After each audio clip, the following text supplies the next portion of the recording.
I wanted to talk to you for a moment about the end of the world. Well, not really the end of the world, but a huge potential disaster.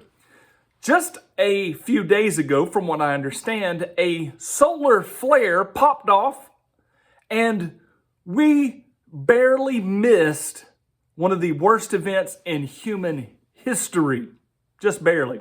So basically, this solar flare, the only reason we missed it is because the sun was turned opposite our direction.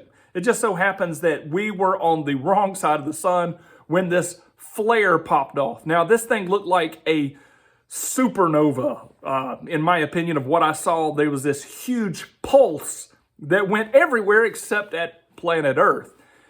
Now, what we know about these solar flares is that they are electromagnetic in power. And if you know anything about electromagnetics, it has a huge impact upon electricity. Now, from what I understand, there was something called the Carrington event, like in the mid-1800s, where this massive solar flare popped off. And basically, the only thing at that time that we really used electricity for was something like the telegraph. But the electricity was down in some places and people were still able to use the telegraph.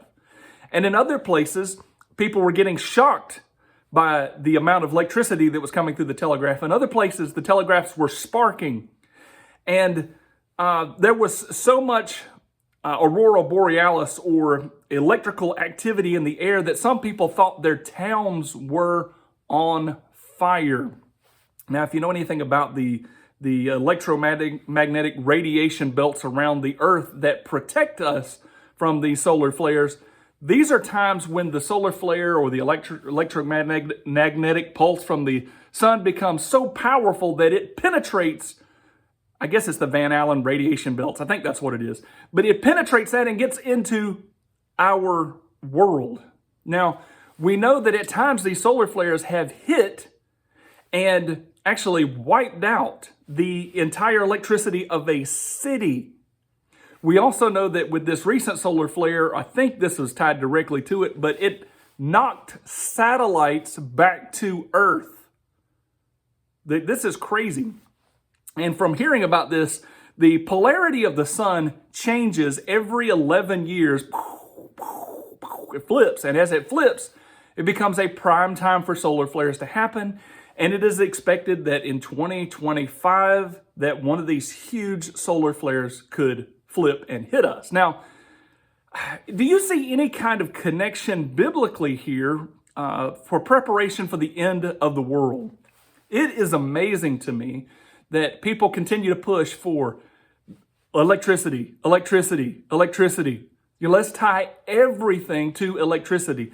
Let's put our heating on electricity. Let's put our cooling on electricity. Let's put our electronics on electricity. Let's put our income into electricity. Let's put our travel into electricity, especially when we're this vulnerable to something like an apocalyptic solar flare.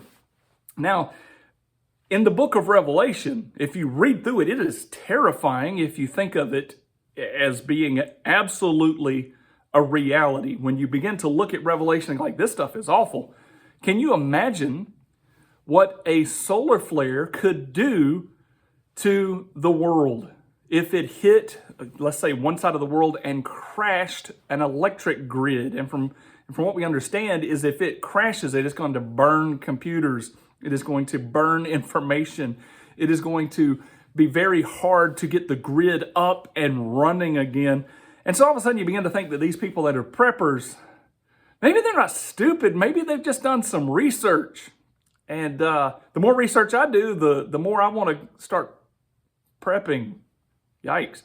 But with all of this, we need to understand that mankind is very, very vulnerable. We need to understand also that the book of Revelation is very, very real, and we need to begin to put these things together and stop putting our confidence in mankind, who is like, oh, electricity is the salvation of all of our problems. We can connect everything to electricity and be safe. Actually, if you take just some wisdom from Solomon out of the scriptures, he says, like, with your investments, you should cast them on the waters. You should spread them out.